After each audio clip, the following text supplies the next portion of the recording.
السلام علیکم، میں ہوں عبد الولی اور آپ دیکھ رہے ہیں میرا یوٹیوب اور فیس بک چینل۔ آج کے ولاگ میں بہت سارے انکشافات ہیں جو آپ کے سامنے رکھیں گے۔ آپ کو بتائیں گے کہ کس طریقے سے عمران خان نے مراد سعید کا نام شامل کر کے حکومت کو سرپرائز دیا ہے۔ اس کے علاوہ جو دوسرا سرپرائز ہے وہ ان تمام تر امیدواروں کے لیے ہے جنہوں نے وڈرا کیا، کیونکہ مرزا افریدی کا نام بیرسٹر سیف نے بہت ہی چالاکی سے، ہوشیاری سے شامل کیا، اور وہ لسٹ جو خیبر پختونخوا قیادت کی جانب سے عمران خان کے پاس بھجوائی گئی تھی، اس میں جو بیرسٹر سیف نے تبدیلی کی ہے، کس کس کے نام اس لسٹ میں شامل تھے، وہ آپ کے سامنے رکھیں گے۔ اور آخر میں آپ کو بتائیں کہ پاکستان پیپلز پارٹی بالآخر جو بجٹ میں اختلافات تھے پاکستان مسلم لیگ نواز کے ساتھ، وہ اب آگے بڑھ چکے ہیں اور وہ پاکستان تحریک انصاف سے مل کر حکومت بنانے کی تیاری میں ہیں، اور وہ سوچ رہی ہے کہ کس طریقے سے پاکستان تحریک انصاف کے ساتھ اتحاد کیا جا سکتا ہے۔ یہ ساری خبریں ہیں جو انکشافات سے بھرپور ہے، تینوں آپ نے آخر تک دیکھنی ہے تاکہ آپ تک ساری انفارمیشن پہنچ سکے۔ سب سے پہلے آپ کو بتائیں کہ جو مرزا افریدی ہے ان کا نام عمران خان نے نہیں دیا تھا۔ جو عرفان سلیم اور یہ جو خرم ذیشان وغیرہ جتنے جو امیدوار تھے، جو ناراض ارکان آپ کہہ لیں، یہ تمام تر بالکل حق پر تھے، اور یہ وہ جانتے تھے کہ عمران خان مرزا افریدی کا نام نہیں دے سکتے ہیں۔ اور اب حقیقت میں بھی یہی ہے۔ جیو نیوز کی خبر کے مطابق کہ عمران خان نے مرزا افریدی کا نام بیرسٹر سیف کو نہیں بتایا تھا، اور جو لسٹ خیبر پختونخوا قیادت کی جانب سے، تنظیمی عہدیداروں کی جانب سے بیرسٹر سیف کے ہاتھوں عمران خان کے پاس بھجوائی گئی تھی، اس میں جو نام تھے وہ الگ تھے۔ اس میں باقاعدہ طور پر مراد سعید، عرفان سلیم، فیصل جاوید، خرم ذیشان شامل تھے، اور انہی ناموں کی منظوری عمران خان نے دی تھی۔ عمران خان نے مراد سعید، عرفان سلیم، فیصل جاوید، خرم ذیشان، قادری صاحب کی نام کی منظوری دی تھی، اور اس میں مرزا افریدی صاحب کا نام بالکل بھی شامل نہیں تھا۔ لیکن اب یہ انکشاف ہوا ہے کہ وہ جو لسٹ تھی جو خیبر پختونخوا قیادت نے بیرسٹر سیف کے ہاتھوں بھجوائی تھی، یعنی پیامبر جسے اردو میں پیغام رساں کہتے ہیں، جو خط لے کر جاتے ہیں، انہوں نے بہت بڑی بے وفائی کی ہے تحریک انصاف کے ساتھ۔ یہ جو اس وقت تحریک انصاف کا احتجاج کو لے کر جو مومنٹم بننا تھا، اس مومنٹم کو خراب کرنے کے لیے وہ 5 اگست کی تحریک کی جو تیاریاں تھیں، اس میں روڑے اٹکانے کے لیے، وہاں سے ورکر کا مائنڈ ڈائیورٹ کرنے کے لیے، قیادت کو ایک جگہ پہ مشغول رکھنے کے لیے، وہاں سے ہٹا کر سینٹ میں بزی رکھوانے کے لیے رات گئے تک اتنے منصوبے تو 5 اگست کی تحریک میں نہیں ہوئے، اتنی میٹنگز تو 5 اگست کی تحریک پہ نہیں ہوئی جتنی یہ سینٹ کے الیکشن پہ ہوئی۔ یہ ساری چال چلن تھی بیرسٹر سیف کی، جس کے حوالے سے باقاعدہ طور پر جو عرفان سلیم صاحب ہے انہوں نے بھی یہی کہا کہ ہمیں بیرسٹر سیف پر بالکل بھی اعتماد نہیں ہے۔ یہ جو پیغام لے کر جاتے ہیں، یہ جو پیغام لے کر آتے ہیں، اس میں وہ اپنی تبدیلی کرتے ہیں، اور حقیقت بھی یہی ہے۔ اور اب باقاعدہ طور پر ان کا جو سٹیٹمنٹ ہے عرفان سلیم اور خرم، جو کپتان کے نظریاتی کھلاڑی ہے، وہ سچ ثابت ہوا ہے، اور بیرسٹر سیف کی جو سازش ہے اب وہ کھل کر سامنے آئی ہے۔ اب کھل کر سامنے آئی، جس طرح انہوں نے تحریک انصاف کو تقسیم کیا،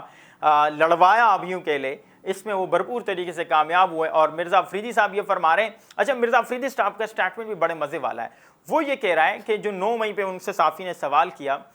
کہ 9 مئی پہ تو آپ نے معافی مانگی تھی، بولے عمران خان بھی تو معافی مانگ چکے ہیں، اس کا مطلب انہوں نے عمران خان کے خلاف بھی چارج شیٹ پیش کر دی، وہ تو جیل میں بزد ہے، وہ معافی نہیں مانگ رہا، وہ کہتا ہے میں نے کیا ہی نہیں ہے، اور ادھر باہر مرزا افریدی صاحب نے اس کی جگہ پہ وہ ایڈمٹ کر دیا۔ یعنی آپ یہ کہہ لیں کہ تحریک انصاف نے باقاعدہ طور پر جو، اگر ہم مرزا افریدی کے سٹیٹمنٹ کو لیں، وہ جو کہہ رہے ہیں کہ مجھے عمران خان نے ٹکٹ جاری کیا ہے، اگر اس کو ایک لمحے کے لیے ہم سمجھ لیں کہ چلیں جی یہ تحریک انصاف کا ہی رکن ہے، تحریک انصاف کا ہی، کیونکہ ان کو ووٹ دیا ہے تحریک انصاف نے، وہ جا کر تحریک انصاف کے بیانیے کو ہی سینٹ میں جو ہے وہ ریپرزینٹ کریں گے، تو آپ یہ کہہ سکتے ہیں کہ باقاعدہ طور پر مرزا افریدی کے تھرو، جو کہ ارب پتی ہے، ان کے تھرو عمران خان نے 9 مئی جو ہے وہ قبول کر لیے کہ ہاں اس میں تحریک انصاف کے لوگ انوالو تھے۔ کل تک انہوں نے معافی مانگی، اب جا کے جو ہے وہ کہہ رہے ہیں کہ نہیں اس طرح تو کچھ بھی نہیں ہے، اور یہ تو پاکستان تحریک انصاف کا بیانیہ ہے اور اس پر معافی مانگ لینی چاہیے۔ یعنی عمران خان کے خلاف ایک طریقے سے انہوں نے چارج شیٹ پیش کی ہے۔ دوسری خبر مراد سعید کے حوالے سے ہیں۔ مراد سعید کا جو نام شامل کیا گیا، یہ بھی عمران خان کی، آپ یوں کہہ لیں کہ ایک منصوبہ تھا، عمران خان کی پلاننگ تھی کہ کسی طریقے سے یہ سینٹ کا حصہ بن جائے، کیونکہ مختلف ان کو گرفتاری کے لیے پلاننگز ہو رہی ہے، مختلف پوائنٹس پر چھاپے مارے جا رہے ہیں، ان کے لوکیشن کو ٹریک کرنے کی کوشش کی جا رہی ہے، لیکن وہ بڑے چالاکی سے حکومت کے ہاتھ نہیں لگ رہے۔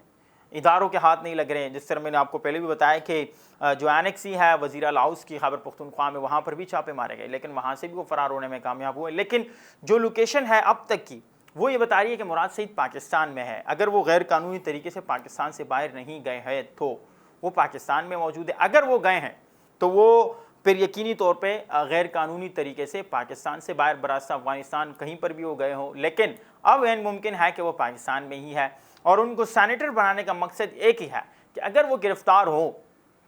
تو اس کے بعد ان کے ساتھ تھوڑا سا ریلیکسیشن والا انوائرمنٹ ہو، اور وہ ایک لمبے عرصے کے لیے غائب نہ ہو. اگر وہ تحقیقات کے اندر بھی جاتے ہیں تو تحریک انصاف یہ سینٹ کے اندر کھڑے ہو کے یہ مطالبہ کر سکتی ہے کہ ان کے پروٹیکشن آرڈر جاری کیے جائیں، ان کو سینٹ کے اندر لایا جائے، انہیں قانون سازی اگر ہو اس کا حصہ بنایا جائے، حلف کے لیے باقاعدہ طور پر لایا جائے. تو یہ مختلف تحریک انصاف مطالبے کر سکتی ہے، اور یہی وجہ ہے کہ عمران خان نے اسے ٹکٹ دیا، اسے ٹکٹ. لیکن حلف لینے وہ آئیں گے نہیں آئیں گے؟ دا آنسر از نو، کیونکہ مراد سعید کبھی بھی سامنے نہیں آئیں گے. ان کو پتہ ہے کس طریقے سے وہ ارشد شریف قتل کیس میں ایک اہم کھلاڑی ہے، 9 مئی کے منصوبہ سازوں میں کس طریقے سے ان کا نام ہے. اگر وہ سامنے آئیں گے اور وہ گرفتار ہوں گے تو بڑے بڑے جو انکشافات ہیں وہ پوری قوم سنے گی. اس کے علاوہ جو پاکستان پیپلز پارٹی کے مرکزی ترجمان ہے ندیم افضل چند صاحب نے ایک بہت بڑی بات کی ہے. انہوں نے کہا کہ ملک کے مسائل کا حل یہی ہے کہ پاکستان تحریک انصاف اور پاکستان پیپلز پارٹی ہاتھ ملائیں اور ہاتھ ملا کر حکومت بنائیں اور اس کے بعد آگے چلیں، تاکہ ملک کی جو اس وقت امن و امان کی صورتحال ہے، معاشی صورتحال ہے، جو تقسیم ہے، جو بگاڑ ہے، وہ ختم ہو سکتی ہے. اور انہوں نے یہ فارمولہ دیا ہے کہ وفاق میں یعنی فیڈرل میں پاکستان پیپلز پارٹی اور پاکستان تحریک انصاف کی حکومت ہو اور وزیر اعظم بلاول بھٹو زرداری ہو. پنجاب میں باقاعدہ طور پر آپ جو ہے وہ نون لیگ کو حکومت بنانے دیں، خیبر پختونخوا میں آپ ایک جوائنٹ حکومت بنانے دیں، بلوچستان میں جوائنٹ حکومت بنانے دیں، اور سندھ چونکہ پاکستان پیپلز پارٹی کے پاس ہے آلریڈی، یہاں ان کی اکثریت ہے، یہاں پاکستان پیپلز پارٹی کو آپ حکومت بنانے دیں. یعنی وہ یہ اشارہ کر رہے ہیں کہ پاکستان پیپلز پارٹی پاکستان تحریک انصاف کے ساتھ اتحاد میں کوئی قباحت نہیں سمجھتی. اور انہوں نے ساتھ ہی یہ الزامات لگائے ہیں پاکستان مسلم لیگ نواز پر، جو اس بات کی عکاسی کرتے ہیں کہ دونوں کے اندر اس وقت پاکستان مسلم لیگ نواز اور پاکستان پیپلز پارٹی کے اندر شدید اختلافات موجود ہے. انہوں نے مریم نواز صاحبہ پر الزامات لگائے ہیں کہ بہت سارے ایسے لوگ ہیں جو کہ پنجاب سے، پاکستان مسلم لیگ کاف سے، استحکام پاکستان پارٹی سے، وہ لوگ جو کہ پاکستان پیپلز پارٹی کا حصہ بننا چاہتے ہیں، جہانگیر ترین وغیرہ انہوں نے بتائے، بہت سارے نام انہوں نے بتائے کہ وہ لوگ جو کہ پاکستان پیپلز پارٹی میں شامل ہونا چاہتے ہیں پنجاب سے. لیکن مریم نواز انہیں پریشرائز کر رہی ہے، پریشرائز کر کے انہیں پاکستان پیپلز پارٹی میں شمولیت نہیں کرنے دے رہی ہے، اور وہ وہاں پر باقاعدہ طور پر ہمیں جو پولیٹیکلی اسپیس ہے وہ نہیں دے رہی. اور یہ پاکستان پیپلز پارٹی شروع سے ہی اس چیز کو فیس کر رہی ہے جب سے یہ حکومت بنی ہے، کیونکہ جو ڈی سیز ہیں، ایسیز ہیں، وہ مریم نواز صاحبہ کی مرضی کے ہی لگ رہے ہیں. حالانکہ گیلانی صاحب چیئرمین سینٹ ہے، ملتان کے سابق وزیر اعظم رہے ہیں، ملتان شہر پورا